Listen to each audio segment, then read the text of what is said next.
కానీ నరేంద్ర మోదీ ప్రధానమంత్రి అయిన తర్వాత ప్రజల ఆలోచనలో ఒక మార్పు వచ్చింది. ఏమి మనం నెహ్రూ ప్రధానమంత్రిగా, ఇందిరాగాంధీ ప్రధానమంత్రిగా, రాజీవ్ గాంధీ ప్రధానమంత్రిగా చూసిన అనుభవం దేశానికి ఉన్నది. కానీ నరేంద్ర మోదీ విషయంలో ఒక భిన్నమైన అభిప్రాయం ఉన్నది. ఒక నరేషన్, అద్భుతమైన నరేషన్ వచ్చి ఆయన సాక్షాత్ భగవత్ స్వరూపుడు అని అంటున్నారు కదా. అతను చెప్పుకుంటున్నాడు, నేను బయలాజికల్ ఎంటిటీ కాదు, పరమాత్మని బేజ్ది అని ఆయన చెప్పుకున్నాడు. మరి అతను చెప్పుకుంటున్నాడు, మరి అతనిలో ఏమి బ్లడ్ గ్రూప్ లేదేమో, రక్తం ప్రసరించదేమో, మంచినీళ్ళు తాగడేమో మనకు తెలియదు. Because is not biological entity కదా, ఈ డజంట్ నీడ్ వాటర్, ఈ డజంట్ హ్యావ్ బ్లడ్. సో ఆయనకి నర్వస్ సిస్టమ్ లేదు, కార్డియోవాస్కులర్ సిస్టమ్ లేదు, డైజెస్టివ్ సిస్టమ్ లేదు. బికాస్ ఆయన బయలాజికల్ ఎంటిటీ కాదు, ఈ మేబీ ఒక రోబోలాగా పనిచేసే వ్యక్తి ఏమో. మరి ఇంత క్రేజ్ ఎందుకుంది ఆయనకు దేశంలో? ఇంత క్రేజ్ ఎందుకుంది ఆయనకు? క్రేజ్ ఏముందండి, ఇప్పుడు బీజేపీ 3 సార్లు గెలిచింది, 32 నుంచి 38% ఓట్లు వచ్చాయి. So 38% is not a decisive vote in a democracy. They are ruling with 38% only. 62% బీజేపీకి ఓటు వేయలేదు. అది ఒకటి.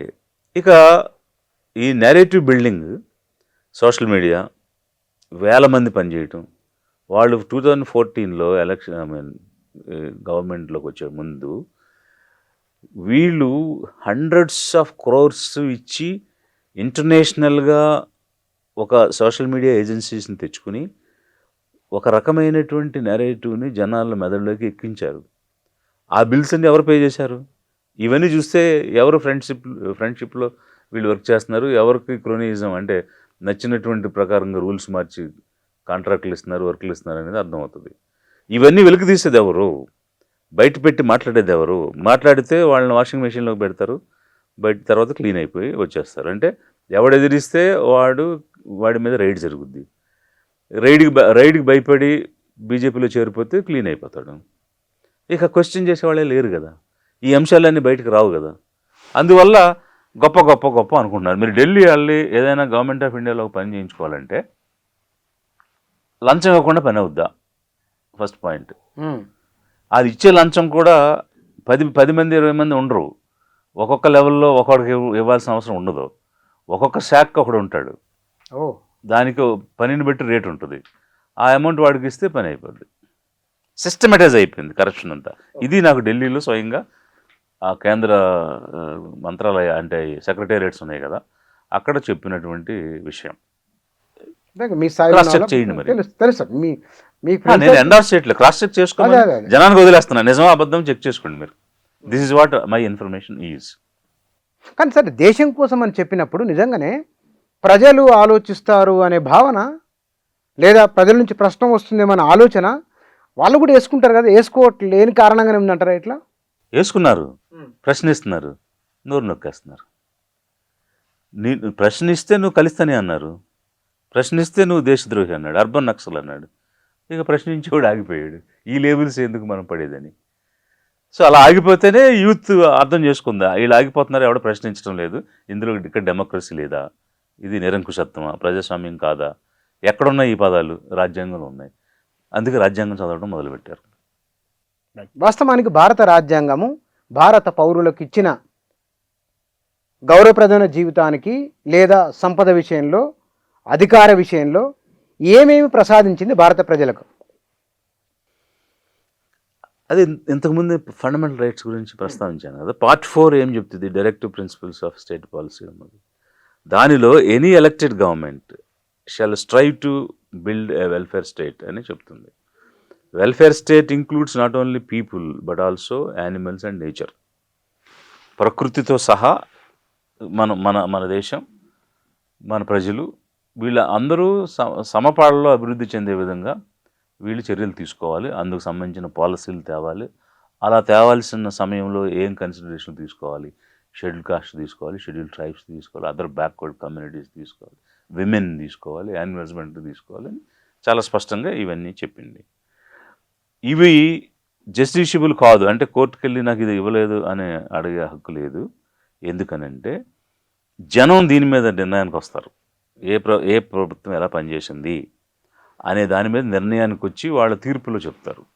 కాబట్టి ఇది డెమోక్రసీలో ఒక బెంచ్ మార్క్ కింద పనిచేస్తుంది అని ఆ రోజు డాక్టర్ అంబేద్కర్ ఈ డైరెక్టివ్ ప్రిన్సిపల్స్ గురించి కాన్స్టిట్యూయెంట్ అసెంబ్లీలో ప్రతిపాదించినప్పుడు దాని బ్యాక్గ్రౌండ్ గురించి చెప్పారు. అందువల్ల ప్రజాస్వామ్యం మన భారతదేశంలో ప్రజలకు అత్యున్నతమైనటువంటి స్థానాన్ని ఇచ్చింది. జంతర్ మంతర్ ఆందోళన తర్వాత రాజకీయ పార్టీలు, ప్రధానంగా అధికారంలో ఉన్న భారతీయ జనతా పార్టీ ప్రపంచవ్యాప్తంగా వస్తున్న ఫీడ్బ్యాక్ను గమనిస్తున్నదా? ఒకటి. రెండోది, అసలు ప్రపంచవ్యాప్తంగా జరుగుతున్న చర్చ ఏమిటి? మీకు సర్కిల్ ఉంటారుగా, దేశ విదేశాల్లో ఉన్న వాళ్ళు పరిచయాలు ఉంటాయి, ఏమనుకుంటున్నారు ఈ ఆందోళన గురించి? ఇక్కడ వాస్తవాలను ఎవరూ పట్టించుకోవడం లేదు, వాస్తవాలను బయటకు రానివ్వడం లేదు. దేశంలో కానీ విదేశంలో కానీ జరిగే చర్చను కూడా ఇన్ని రోజులు మీడియాతో సహా అన్ని ఇన్స్టిట్యూషన్స్ని కంట్రోల్ చేసుకుంటూ ఏది కూడా బయటకు రానివ్వలేదు. 26 రోజులు వీరు దీక్ష చేస్తే ఒక్క మెయిన్ స్ట్రీమ్ టీవీ ఛానల్ వచ్చి ఇంటర్వ్యూ చేయడం కానీ, ప్రైమ్ టైం న్యూస్లో చెప్పడం కానీ, డిబేట్లు చేయడం కానీ చేయలేదు కదా. దట్ మీన్స్ వాట్ అంటే వీళ్ళ నేరేటివ్ ఏది ఉందో అదే బయటకు వెళ్ళాలి తప్ప వీళ్ళకు వ్యతిరేకమైనటువంటిది ఏది కూడా ప్రజల్లోకి రాకూడదు. అలాంటి సమయంలో ఈ యంగ్ జనరేషన్ ప్రైమ్ టైం మీడియాని, మెయిన్ స్ట్రీమ్ ఛానల్స్ని బాయ్కట్ చేసి వాళ్ళ వార్తలు వాళ్ళే ప్రచారం చేసుకున్నారు. వాళ్ళు పార్లమెంట్ మార్చి జరిగిన తర్వాత వీళ్ళు రిపోర్టర్స్ వస్తే మీరు మాకు అవసరం లేదు పొండి అని తరిమి కొట్టేశారు. సో ఇట్లాంటి సిచ్యువేషన్లో అంటే సమాచారం అన్నది జనానికి చేరనివ్వకుండా, రైట్ నెరేటివ్ వెళ్లకుండా రాంగ్ నెరేటివ్స్ బిల్డ్ చేసి వాటిని దుష్ప్రచారం చేస్తూ ఉంటే, ఈవెన్ వాట్సాప్ లాంటి సోషల్ మీడియాలో, ఇంకా జనానికి ఎట్లా తెలుస్తుంది? జనం ఏ విధంగా మేల్కొంటారు? వాళ్ళకి ఏం తెలుస్తుందంటే నొప్పి తెలుస్తుంది. ఏమి నొప్పి తెలుస్తుంది? 2014లో కేజీ బియ్యం ఎంత కొన్నారో, ఈరోజు అన్నం వండుకోవాలంటే కేజీ బియ్యం ఎంత కొంటున్నారో, ఎంత పెరిగిపోయింది ఏంటి అన్నప్పుడు ఆ పెయిన్ తెలుస్తుంది. అంటే వీళ్ళు వచ్చి ఏం చేయలేదు, మనం అంధభక్తులుగా ఉండిపోయాము, ఏదో చేస్తారని నమ్మేశాము, తీరా చూస్తే ప్రతిదానికి కష్టపడుతున్నాము. అంటే పేదవాళ్ళు మరింత పేదరికంలోకి వెళ్ళారు. అప్పుడున్నటువంటి సేవింగ్స్ కానీ, అప్పుడున్నటువంటి అసెట్స్ కానీ ఇప్పుడు పోల్చుకుంటే అప్పులు పెరిగినాయి తప్ప పొదుపులు పెరగలేదు.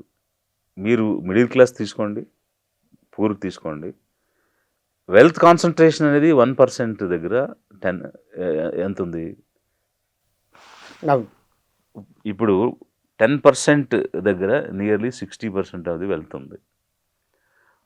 1% దగ్గర 40% వెళ్తుంది. వేరాజ్ 50% ఆఫ్ ది పీపుల్ దగ్గర 10% ఉంది. సో ఈ రకమైనటువంటి అది ఇప్పుడు థామస్ పెకిడీ వాళ్ళు చేసిన స్టడీలో ఇచ్చిన రిపోర్ట్లో ఇన్ఈక్వాలిటీ భయంకరంగా, అంటే ఎకనామిక్ ఇన్ఈక్వాలిటీ భయంకరంగా పెరిగిపోయింది ఇండియాలో. లాస్ట్ 12 yearsలో దాన్ని తగ్గించడానికి ఎలాంటి చర్యలు తీసుకోలేదు ఈ గవర్నమెంట్ అని స్పష్టంగా చెప్పేసినాడు. ఇంటర్నేషనల్ ఏజెన్సీ చెప్పేసింది, వదిలేసిన అనమాట, ఓపెన్ చేసేసింది. ఇవన్నీ జరుగుతూ ఉంటే జనంలోకి వాళ్ళు రియలైజ్ అవుతుంది, వాళ్ళు అనుభవిస్తున్న దానివల్ల ఆ పెయిన్ ఫీల్ అవుతున్నారు తప్ప సమాచారం తెలిసి కాదు. అందుకే economy has gone to dogs అన్నది నేను. ఆ ఆర్థిక వ్యవస్థ కూలిపోయిన పరిస్థితి మనకి రాబోయే రోజుల్లో తెలుస్తుంది. దాన్ని పునర్వ్యవస్థీకరించాలి, పైకి లేపాలంటే కొన్ని సంవత్సరాలు పడుతుంది. ఈ డ్యామేజ్ని మనం సరిచేయడానికి కొన్ని సంవత్సరాలు పడుతుంది. జనాలకు అంధభక్తులకు అర్థం కావట్లేదు ఎంత డ్యామేజ్ జరిగింది అనేది. అందుకే నేను రెండు ఉదాహరణ చెప్పాను. ₹1 ఈరోజు వాల్యూ ఎంత, 2 నువ్వు 14లో కొన్నప్పుడు బియ్యం ధర ఎంత, ఈరోజు బియ్యం ధర. సింపుల్, ఎందుకంటే అందరూ అన్నం తింటాం కాబట్టి అదే చెప్పాను నేను.